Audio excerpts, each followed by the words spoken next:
We are knee deep in pumpkin season, and if you like using pumpkin in your sweet treats or breakfast or desserts like I do, stick around because we got 3 recipes for you.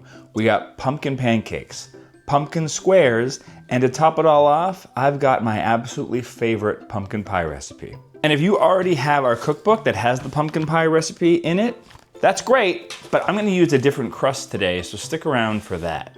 Greetings and welcome to or welcome back to PB with Jay, and I'm really excited to be bringing you some of our favorite pumpkin recipes. Wooly is gonna whip up some pancakes and some pumpkin squares, and then come back at the end because I'm gonna show you how to make my favorite pumpkin pie using a crust that is not in our cookbook. But if you wanna get our cookbook that has our original pumpkin pie recipe, it says pumpkin in this version, which is how you know this was our first printing before I corrected all the typos.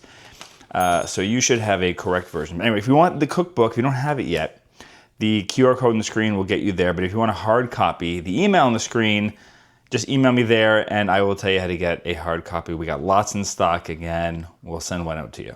So let's go to Wooly to make some pancakes. So this morning we're gonna make pumpkin pancakes. So basically I use the pancake recipe that's in our cookbook and I swap out the applesauce for pumpkin. And then I add a few pumpkin-y spices. So stick around to see how it all comes together. So for this recipe, I use about a half a cup of pumpkin. The original recipe calls for a quarter cup of applesauce, but I double it to make it nice and pumpkin-y. I also used a teaspoon of pumpkin pie spice and half a teaspoon of cinnamon for the flavor. And I think that's all that I changed. So basically you're mixing the flour, baking soda, baking powder, salt together. Then you add in a cup of milk, you add in the pumpkin, you add in the spices. Actually, I think I did the spices with the dry ingredients, I'll be honest. A couple tablespoons of maple syrup or some date powder, vanilla, a teaspoon of vanilla, and mix it all together. This time it turned out quite thin, but it does thicken up if you let it sit for a few minutes. Often it's quite thick, so sometimes you may need to add more milk depending on what flour you're using and how thick your batter is and how thick you like it. Some people might like a hefty pancake. Some people might like their pancakes more thin, so you can adjust the liquid accordingly. And I think that's it. So for the topping, we often don't use maple syrup on these pancakes. We make a date caramel.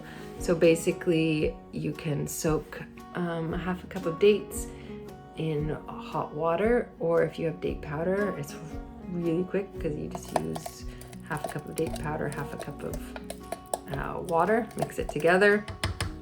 If you are using whole dates, soak it while you're making the pancakes in boiling water, and then you can blend them in. I just use a magic bullet. So this turned out a little thick, so I'm gonna add some plant milk to thin it out. There we go, this is better, much more creamy. It's still thick, but it has a creamier texture to it, and it's a little thinner. So for those that aren't aware, Wooly fractured her foot a little while back and she's been, not exactly as mobile as she would like. So you're probably wondering, how is she able to even cook and shoot this video? I can cook with the broken foot. I can cook with the broken foot. Broken foot. I want to give a quick little bit of love to this company called iWalk, who sent us this crutch-free device they've got that allows you to be kind of hands-free and not burdened by going about the world in the usual way when you have a foot or a leg injury. So you can see here, she's emptying the dishwasher, she's going out of the house, going upstairs. Very lovely of you to send us that. Not a sponsor of this video, but I'll put a link in the description down below in case you need their services or products sometime in the near future. Anyway, thank you to iWalk for sending us that. That was very sweet of you. Back to the video. Today I am going to make pumpkin pie bars. So if you're looking for something quick and easy, similar flavor to a pie, but you're not really in the mood for making a whole pie, this is the recipe for you. This recipe comes from Ashley Madden's plant-based cookbook. So the first thing you do is you make the base, which is made of oat flour, almond flour, a little bit of coconut sugar. I think I'm gonna try using date powder in this and see how it turns out. Fingers crossed.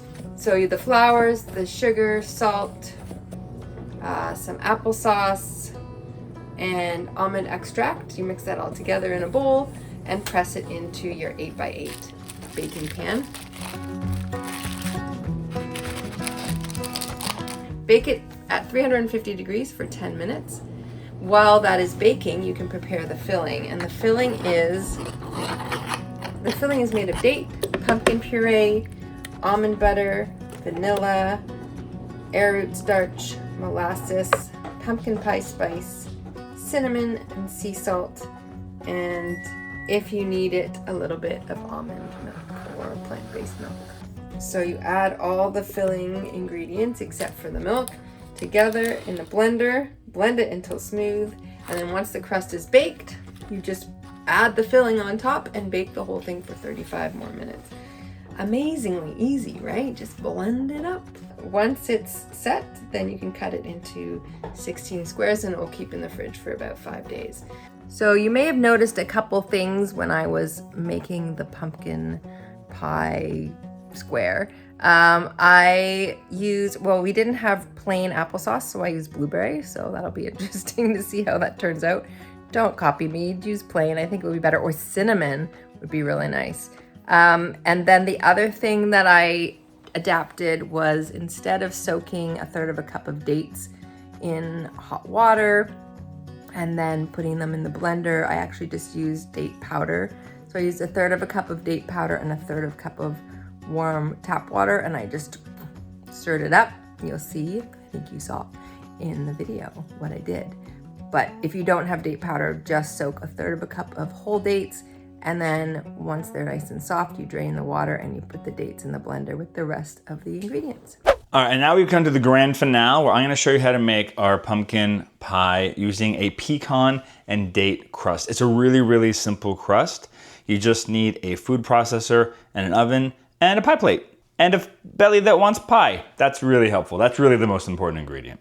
So the first thing we're gonna do is we're gonna take our pecans and put them inside of our food processor, and we're gonna grind them up just until they start to stick to the side. That's gonna let you know that the oils inside of them are releasing. Next, we're gonna add all the rest of these ingredients. You don't need any extra sugar, you don't need any oil or fat or butter. The oils and the fat inside of the nuts are more than enough, and the sweetness inside of the dates is more than enough as well. It's gonna act as a binder along with that ground flax and the oat flour.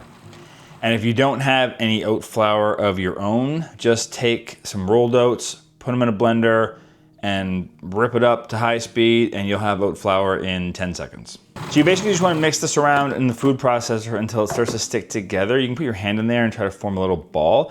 If it's not sticking together, add just a little bit of water, like a teaspoon at a time, until it starts to come together. You could also use like a non-dairy milk as well. And then what you're gonna do is you're going to pour this out into a pie plate of your choosing. You don't need to grease it or anything in advance. And you're just gonna use your hands to press it out and shape it into the shape you want inside of the pie dish. I should have said this before, but you wanna preheat your oven to 350 degrees Fahrenheit. And then you're gonna poke a couple holes into the pie crust just so that it doesn't bubble up from underneath. And you're gonna pre-bake that for about 10 minutes. And then we wanna let that cool for about 10 minutes after, before we put our filling in. But while it's baking, let's make that filling. So we're gonna take some pure pumpkin. Do not buy the pumpkin pie filling because it's already full of like sugar and junk that you don't need. We're gonna add in 1/3 cup of maple syrup, 3/4 cup of non-dairy milk, some vanilla, pumpkin pie spice, and just a little bit of sea salt and 3 tablespoons of cornstarch. And that's gonna help bring it all together and thicken it up. If you don't have pumpkin pie spice, I'll put a little recipe right here on the screen that you can use to make your own mix.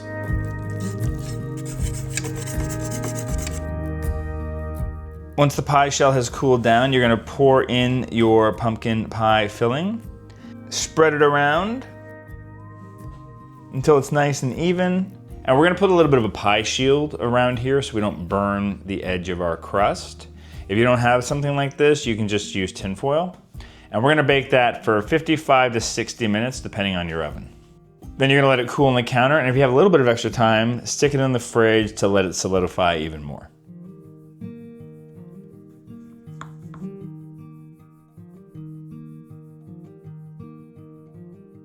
I just wanted to say hello to some of you who said hello to us in the comments below. Lindsay from Tyringham, Massachusetts. Judy from Coconut Creek, Florida. Christine from Maryland. Penny from Champaign, Illinois. Joyce from Quebec. And Jill from Spain. And if you'd like a shout out here on the channel, all you have to do is say hello to us in the comments down below. Let us know who you are, where you're watching from, and what is one of your favorite fall desserts or treats or breakfasts. If they use pumpkin, even better. And if you want to bump up on our shout out list, consider joining us over in the Mighty Network for that perk, along with many, many others. The most important of which is just being part of a like-minded community of individuals to go on this plant-based journey with. I hope you enjoyed this little trip down a pumpkin road. If you have any pumpkin uses that we haven't talked about here, particularly savory ones, let us know in the description down below, and maybe next year we'll do like another pumpkin round that doesn't include these, but some other things. I definitely have some pumpkin things that I make that I didn't do in this video, so let me know what you've got in store for us. And if you enjoyed this video, hit that like button to let YouTube know to share it with other people. Obviously, subscribe for more videos like this, and since you're right here, YouTube has got this next video all queued up for you right now. For you to enjoy.